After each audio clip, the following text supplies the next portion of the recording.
Hello students, this is Bindu. Today I am going to explain first chapter of An Alien Hand, which is your supplementary reader, and the chapter's name is The Tiny Teacher. ये tiny teacher और कोई नहीं aunt है जिसे हम चींटी कहते हैं। चींटी देखने में तो बहुत छोटी होती है पर बहुत इंटेलिजेंट होती है और बहुत मेहनती होती है। इस चैप्टर में आंट्स की लाइफ के बारे में और उनके बिहेवियर के बारे में हम जानेंगे, साथ ही ये भी जानेंगे कि उनसे हम क्या क्या सीख सकते हैं। तो चलिए चैप्टर स्टार्ट करते हैं। The tiny teacher. Name the smallest insect you have seen and the wisest. ऐसे सबसे छोटे कीड़े का नाम बताओ जो कि आपने देखा है और जब सबसे ज़्यादा बुद्धिमान है। Is it the fly? No it isn't. Is it the mosquito? No not the mosquito. Then it must be the worm. No none of these. क्या वो मक्खी है?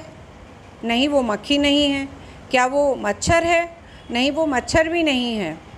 फिर तो ज़रूर वो वर्म होगा। वर्म से मतलब है अर्थवर्म, यहाँ पर केंचुआ, पर वो भी नहीं है। इनमें से कोई भी सबसे छोटा और सबसे बुद्धिमान नहीं है। It is the ant, the commonest, the smallest but the wisest insect. पर वो आंट है, चींटी है, जो सबसे आम है, कॉमन है, सबसे छोटी है, पर सबसे ज़्यादा बुद्धिमान है। The story of an ant's life sounds almost untrue. Untrue मतलब जिसको सुन के लगे कि वो झूठ है। तो अगर आप आंट की कहानी सुनेंगे, उसकी लाइफ के बारे में जानेंगे तो आपको लगेगा कि ये सच नहीं है। But people have kept ants as pets and have watched their daily behaviour closely. But हम उसके बारे में इसलिए बता सकते हैं कि लोगों ने उसको पाला है और उसके बिहेवियर को बहुत पास से, नज़दीक से उसकी स्टडी की है। So we know a number of facts about this tiny, hard-working and intelligent creature. तो इसलिए हम इस छोटी सी चींटी के बारे में इतनी सब बातें जानते हैं, जो बहुत छोटी है पर वो बहुत हार्ड वर्किंग है और इंटेलिजेंट है। An ant uses its feelers or antenna to talk to other ants by passing messages through them. एक चींटी अपने फीलर्स को, जो उसके मुंह के आगे दो बाल से होते हैं, उनका यूज़ करती है। उनको हम फीलर्स कहते हैं या एंटीना कहते हैं। इसके थ्रू वो दूसरी चींटियों को मैसेज देती है, उनसे बात करती है। Watch a row of ants moving up और down the wall.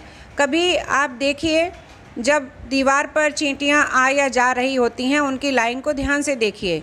Each ant greets all the others coming from the opposite direction by touching their feelers. हर चींटी ऑपोजिट डायरेक्शन से आने वाली चींटी को टच करती है अपने फीलर से और मैसेज पास ऑन करती है, उससे बात करती है, ग्रीट करती है। There are many kinds of ants. The commonest among them are the black और रेड वंस। कई तरह की चींटियाँ पाई जाती हैं। उनमें सबसे कॉमन, आमतौर पर पाई जाने वाली चींटी लाल और काले रंग की होती हैं। We have seen them since we were children but haven't paid enough attention to them.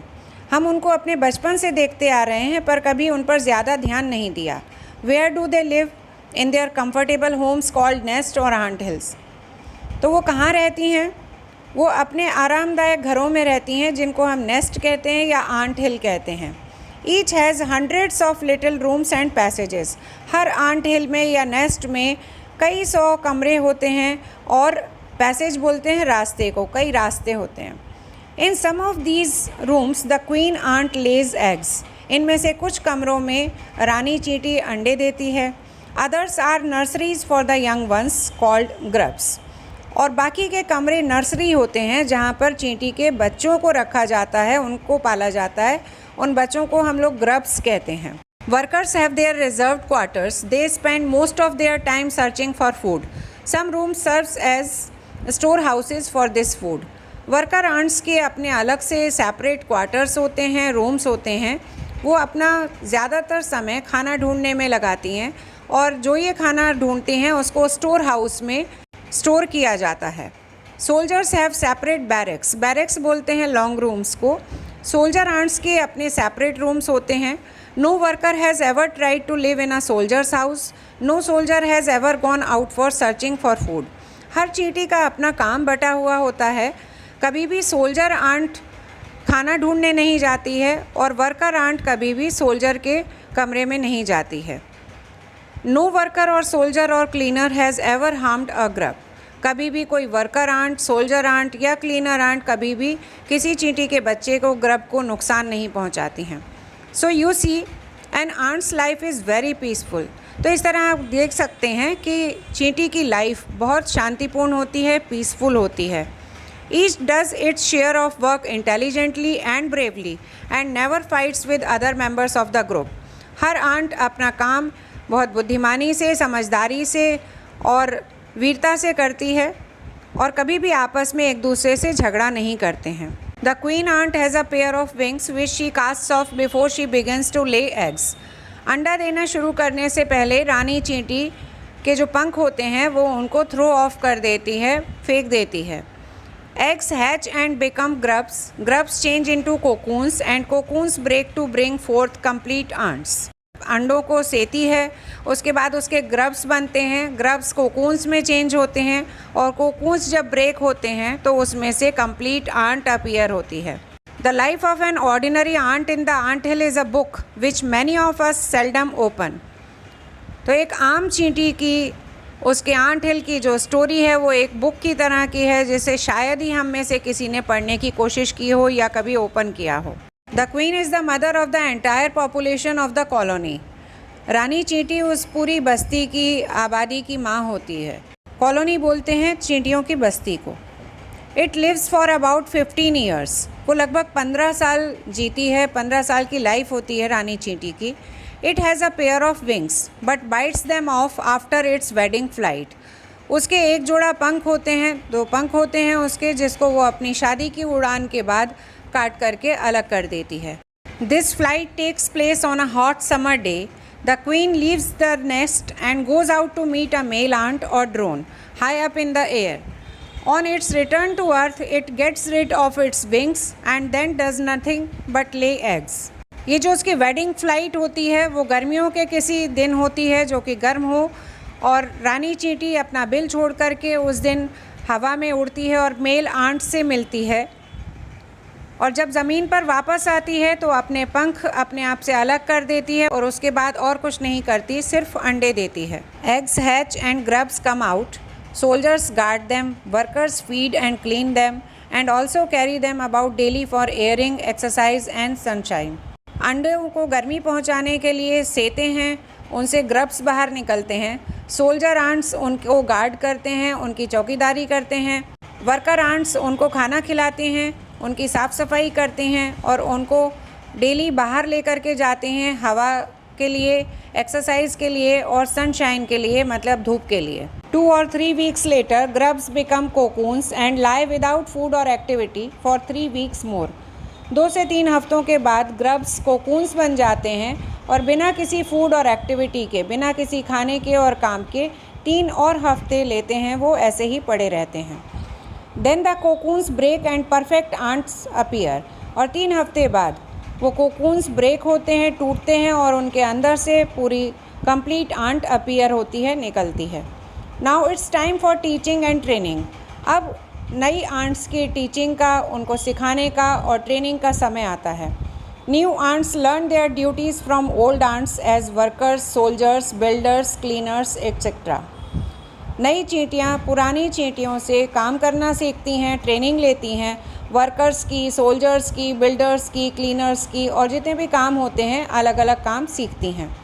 After a few weeks training, the small ants are ready to go out into the big world of work. कुछ weeks की, कुछ हफ्तों की training के बाद ही वो छोटी चींटियाँ बाहर की दुनिया में काम करने के लिए तैयार हो जाती हैं। An ant hill is a home not only for ants but also for some other creatures, beetles, lesser breeds of ants and the green fly. Ant hill मतलब चींटियों का बिल सिर्फ उन्हीं का घर नहीं होता, बल्कि उनके अलावा भी कुछ और क्रीचर्स, कुछ और जीव उसमें रहते हैं, जैसे बीटल्स जिसको हम गोबरेला कहते हैं, कुछ लेसर ब्रीड्स आंट्स की, आंट की ही और किस्में, और ग्रीन फ्लाई जिसको हरी मक्खी कहते हैं, वो भी वहाँ पर रहते हैं। कुछ और जीव भी आंट हिल में रहते हैं। Why do ants want these alien creatures to live in their nest? Alien means यहाँ मतलब है आउटसाइडर्स का। तो चींटियाँ ऐसे बाहरी जीवों को अपने नेस्ट में, अपने बिल में क्यों रहने देती हैं? फॉर सेवरल रीजन्स, उसके कई कारण हैं। Some give off smell pleasant to the ants' senses, others give sweet juices, and some are just pets or playthings like cat and dogs to human beings. उसके कई कारण हैं जो इतने जीव वहाँ पर रहते हैं। कुछ ऐसी स्मेल छोड़ते हैं जो कि आंट्स को पसंद हैं, कुछ स्वीट जूसेस देते हैं और कुछ ऐसे हैं जो कि उनके लिए सिर्फ खिलौनों का या पालतू जीव का काम करते हैं, जैसे कि हमारे लिए बिल्ली या कुत्ता होते हैं। जैसे हम इन जानवरों को पालते हैं वैसे ही आंट्स भी कुछ ऐसे जानवरों को, जीवों को अपने यहाँ रखते हैं। The green fly is the ant's cow. Green fly जो हरी मक्खी होती है वो आंट की काऊ होती है। जैसे कि हम लोग गाय रखते हैं, गाय पालते हैं, उसका दूध निकालते हैं, वैसे ही वो आंट्स के लिए वर्क करती है।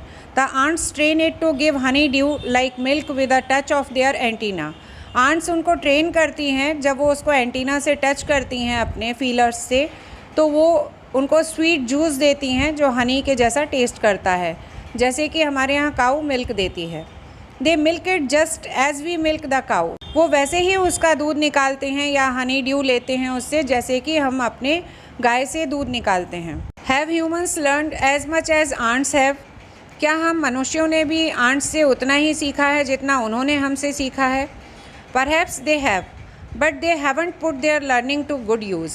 शायद हमने सीखा है पर जो भी सीखा है उसका अच्छा इस्तेमाल नहीं सीखा, मतलब उसका सदुपयोग करना नहीं सीखा। They may still learn a few things from this tiny teacher. अभी भी इंसान उससे बहुत कुछ सीख सकता है।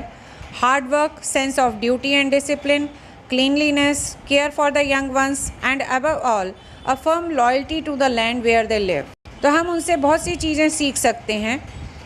कड़ी मेहनत करना, अपना कर्तव्य पालन करना, अनुशासन, साफ़ सफाई, अपने बच्चों की देखभाल करना, और उन सब से भी ज़्यादा हम ये सीख सकते हैं कि जिस जगह पर, जिस ज़मीन पर हम रहते हैं उसके लिए वफ़ादारी, देशभक्ति या loyalty. So students, this was the explanation of the chapter.